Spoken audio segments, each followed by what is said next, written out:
নবী করিম সাল্লাল্লাহু আলাইহি ওয়াসাল্লাম বলেন, 1 নাম্বার, ঈদ উল ফিতরের দিন বেজোড় সংখ্যক খেজুর খাওয়া, এটা হচ্ছে নবী করিম সাল্লাল্লাহু আলাইহি ওয়াসাল্লামের সুন্নাহ।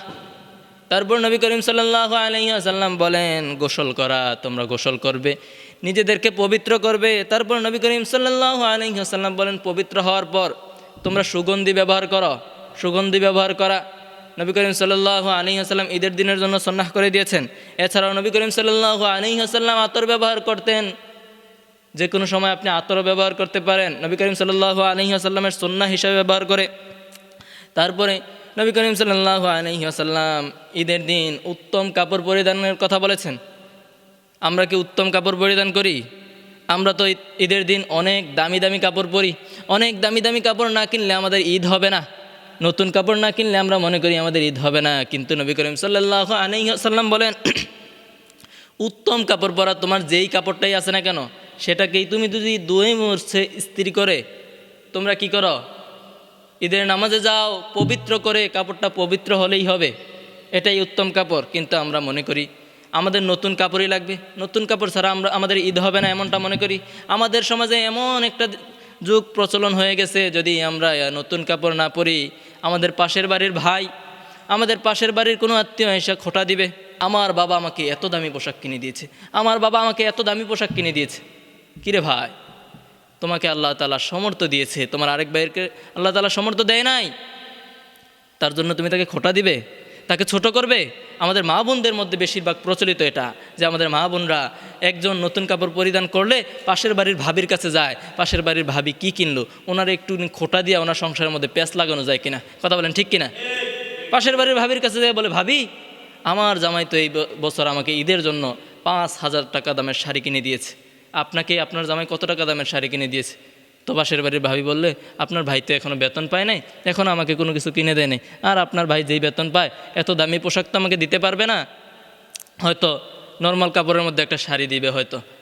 কি বলেন ভাবি, ভাই সারা বছরের মধ্যে 2টা ঈদ, আপনাকে এই 2টা ঈদের মধ্যে যদি ভালো পোশাক না কিনে দেয়, এটা কি মানায়?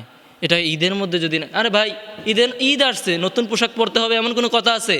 নতুন পোশাকের কথা বলে নাই, বলা হয়েছে উত্তম কাপড়ের কথা, উত্তম কাপড় পরিধান করতে হবে। তারপরে নবী করিম সাল্লাল্লাহু আলাইহি ওয়াসাল্লাম বলেছেন, সদকাতুল ফিতর, সদকাতুল ফিতর আদায় করা। প্রিয় হাজিরিন, এই সদকাতুল ফিতর সম্পর্কে গত রমজান মাসে আমি আলোচনা করেছি। সদকাতুল ফিতর কখন দিতে হবে, কখন কিভাবে সদকাতুল ফিতর আদায় করবেন। আমাদের সমাজটা এমন হয়ে গেছে, আমরা রাসূল পাক সাল্লাল্লাহু আলাইহি ওয়াসাল্লামের সুন্নাহ জানি না, আমরা মানি না। নবী করিম সাল্লাল্লাহু আলাইহি ওয়াসাল্লাম সবসময় বলেছেন যে সদকাতুল ফিতর আদায় করতে হবে ঈদুল ফিতর নামাজে যাওয়ার আগে। আমরা কি জানি আমরা কখন আদায় করি? আমরা ঈদের নামাজ পড়ে আসি, নিজের পকেট থেকে কিছু টাকা নেই, তারপরে হিসাব করি কাকে কত টাকা দেব, ঈদের নামাজ থেকে আসা। না ভাই, এটা ঈদের নামাজের পর না, এটা ঈদের নামাজের পরের জন্য নয়। সদকাতুল ফিতর আপনি যখন খুশি মনে ঈদ করবেন, যাদেরকে সদকাতুল ফিতরটা দান করবেন তারাও তো ঈদ করবে, তারাও যেন খুশি মনে ঈদ করতে পারে, তার জন্য নবী করিম সাল্লাল্লাহু আলাইহি ওয়াসাল্লাম বলেছেন ঈদুল ফিতরে যাওয়ার আগে সদকাতুল ফিতর আদায় করতে হবে। বুঝতে পারছেন? ঈদের নামাজে যাওয়ার আগে আদায় করতে হবে। আর যদি ঈদুল ফিতরের নামাজের পর আপনারা সদকাতুল ফিতর আদায় করতে যান, তাহলে নবী করিম সাল্লাল্লাহু আলাইহি ওয়াসাল্লাম বলেন এটা সদকাতুল ফিতর হবে না, তখন এটা সাধারণ দানের মতো হয়ে যাবে। তার জন্য আমাদের উচিত সদকাতুল ফিতর কখন দান করব? নবী করিম সাল্লাল্লাহু আলাইহি ওয়াসাল্লাম বলেছেন ঈদগাহে যাওয়ার পূর্বে তোমরা সদকাতুল ফিতর আদায় করো। তারপরে নবী করিম সাল্লাল্লাহু আলাইহি ওয়াসাল্লাম বলেছেন আনন্দ ও খুশি প্রকাশ করা। আমরা কি আনন্দ খুশি প্রকাশ করি? আনন্দ খুশি প্রকাশটা কিভাবে করি? গান বাজনা, নাচানাচি, খেলাধুলা, এই সেই আরও ভংসং কত কিছু আমরা ব্যবহার করি। কিন্তু না, নবী করিম সাল্লাল্লাহু আলাইহি ওয়াসাল্লাম এই খুশির কথা বলেন নাই। নবী করিম সাল্লাল্লাহু আলাইহি ওয়াসাল্লাম বলেছেন এই যে আমরা একটা মাস রোজা রাখলাম, আল্লাহ তাআলা কাল কিয়ামতের ময়দানে আমাদেরকে নিজ হাতে পুরস্কার দেবেন। এর চাইতে বড় কোনো খুশি কি থাকতে পারে? এর চাইতে বড় কোনো খুশি থাকতে পারে? তারপরেও নবী করিম সাল্লাল্লাহু আলাইহি ওয়াসাল্লাম বলছেন এই ঈদুল ফিতরের মধ্যে তোমরা যখন ঈদের নামাজ পড়তে যাবে, তোমাদের ভাই আশেপাশের যত মানুষ রয়েছে তাদের সাথে দেখা হবে, মোলাকাত করো, খুশি করো। ভাই এতদিন তোমাকে দেখতে পারিনি, কতদিন আমরা দেখা হয় না। অনেক বন্ধু বিদেশ বাড়িতে থাকে, তার ঈদের সময় কি করে গ্রামে আসে, ঈদ করে সবার সাথে একটু মেলামেশা করে, তখন আমরা তাদের সাথে একটু কি করলাম, মোলাকাত করলাম। এটাই তো খুশি। এটাই তো খুশি, এর চাইতে বড় খুশি কী হতে পারে? কিন্তু আমরা কি করি?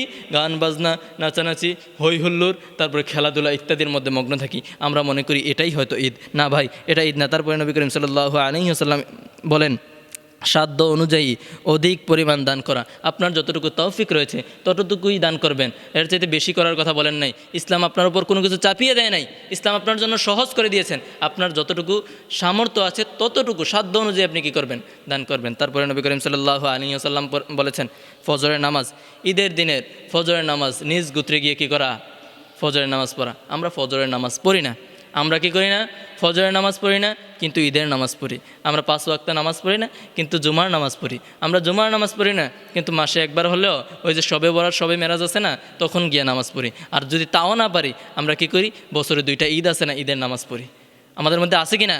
কিন্তু আমরা জানি না ঈদের নামাজে যাইতে হলে ফজরের নামাজ পড়তে হবে, কিন্তু আমরা ফজরের নামাজ পড়ি না। প্রিয় ভাই, ফজরের নামাজ পড়া ফরজ, ঈদের নামাজ পড়া ওয়াজিব। শুনে রাখেন, যদি ফজরের নামাজ না পড়েন তাহলে আপনার ঈদের নামাজ কবুল হয় কিনা সন্দেহ রয়েছে। এই সুন্নাহগুলো আমরা পালন করি না। এই সুন্নাহগুলোই রাসূল পাক সাল্লাল্লাহু আলাইহি ওয়াসাল্লাম বলেছেন।